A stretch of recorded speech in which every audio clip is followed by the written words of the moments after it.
Hi and welcome to tip 2 of our 30 tips in 30 days series. Today we have a question, and it's a question that's often asked of driving instructors. Can you dry steer on your driving test? Now, just in case you don't know what dry steering is, that means turning your steering wheel when the car is not moving, when the car is stationary.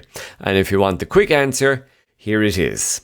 Yes. So if you just wanted a yes or no, you can now leave the video because you have the answer.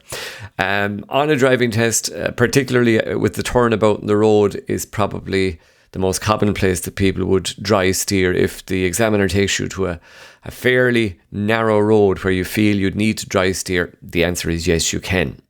However, even though it's permitted on the driving test, overall you should only dry steer when it is necessary.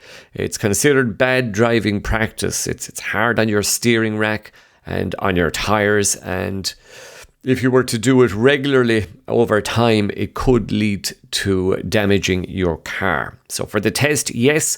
Long term, no.